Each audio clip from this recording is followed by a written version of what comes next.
अंतर्राष्ट्रीय NASH दिवस के अवसर पर गैस्ट्रोएंटरोलॉजी विभाग और सिनर्जी प्लस हॉस्पिटल के हेपेटोलॉजी विभाग डॉक्टर संजय शर्मा, वरिष्ठ गैस्ट्रोएंटरोलॉजिस्ट डॉक्टर धर्मेंद्र त्यागी, गैस्ट्रोएंटरोलॉजिस्ट ने आगरा में एक प्रेस कॉन्फ्रेंस की और अपने विचार व्यक्त किए।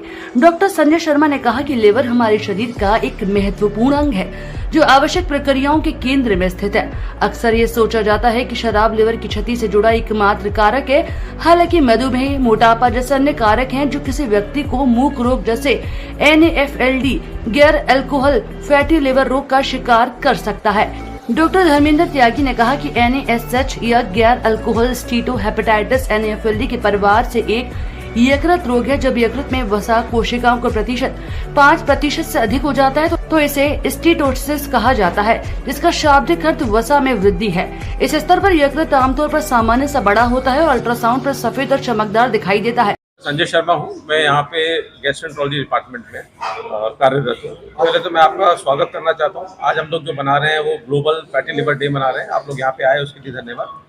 जो आपने सवाल पूछा है कि इससे बचने का उपाय, तो पहले तो ये है कि ये जो फैटी लिवर होता है ये अपने आप में प्रॉब्लम पहले नहीं मानी जाती थी और आजकल इसको इम्पोर्टेंट इसलिए माना जा रहा है क्योंकि इससे आगे जाके लिवर खराब होने का खतरा रहता है और ये बहुत इंपॉर्टेंट कॉज है इंडिया में। शराब के बाद ये इंपॉर्टेंट बोलते थे लोग, मगर मेरे को लगता है उल्टा है क्योंकि ये ज़्यादा कॉमन है शराब के मुकाबले में। तो ये आई थिंक सबसे इम्पोर्टेंट कॉज है लिवर खराब होने का। तो हमें निश्चित ही इसको रोकने का उपाय करना पड़ेगा। तो इसका इम्पोर्टेंट ये है कि लोग जो थोड़ी मोटी मात्रा में भी जो शराब पीते हैं उनको नहीं पीनी चाहिए शराब, पहली बात। दूसरी बात ये है कि जो खाने पीने पे हमें जो ध्यान देना है वो ये देना है कि बहुत ज़्यादा फैट हमें नहीं लेना चाहिए। जंक फूड अवेलेबल ज़रूर है बट अवॉइड करना ही बेहतर है इसको। खाना, जैसे हमारी प्राचीन जो विद्युत पद्धति थी उसमें बताया जाता था कि रात को जल्दी खाना खा लीजिए, वो आज भी स्टैंड करता है। अगर हम जल्दी खाना खाते हैं तो वो सुचारू रूप से बच जाता है और वो नुकसान कम करता है। हम लोग देते हैं कि सोने से करीबन 3 घंटे पहले आपको खा लेना चाहिए और उसके बाद फिर आपको कुछ नहीं लेना चाहिए।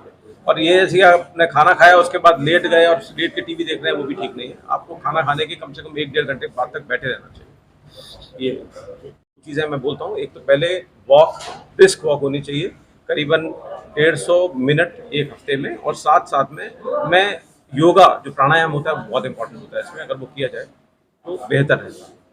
आज जो हम सब लोग मिलके एक world global fatty liver day होता है उसको मना रहे हैं और मनाने का यही उद्देश्य है कि लोगों में जागरूकता फैला रहे हैं ताकि अपने लिवर का ध्यान रखा जा सके। जिन लोगों के लिवर में भी फैट जमा है, अल्ट्रासाउंड में मिलता है उनको फैटी लिवर, तो नियर बाई डॉक्टर से जाके कंसल्ट करें कि ये क्या है, इसे कैसे बचा जा सकता है, आगे डैमेज करेगा कि नहीं करेगा, वो आपको सब सलाह देंगे उचित तौर पे, है ना। तो किसी भी पेशेंट को या किसी भी इंसान को अल्ट्रासाउंड करना, चाहे रूटीन हो चाहे किसी भी और इन्वेस्टिगेशन के लिए कराया गया हो, फैट मिलता है तो उसको अवॉइड ना करें, जल्दी से जल्दी नियर बाई डॉक्टर को दिखाएं और उनसे सलाह लें कि क्या करना है। सलाह में यही है कि हमको जीवन शैली में बदलाव रखना है, खाने पीने का ध्यान रखना है। बहुत ज़्यादा चिकनी चीज़ें और जंक फूड है, एल्कोहल है, कोल्ड ड्रिंक्स है, ये इनका सेवन बहुत मिनिमम मात्रा में रखना है।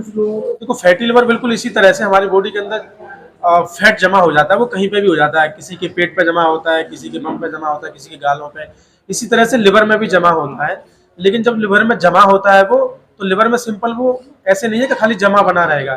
जब वो वहाँ पे जमा होता है तो धीरे धीरे जाके सूजन पैदा करता है लिवर में, क्योंकि वो वहाँ पे एक्टिव रहता है। सूजन पैदा करता है तो आगे जाके डैमेज भी कर देता है। शुरुआत के फैटी लिवर के लक्षण जनरली नहीं आते हैं।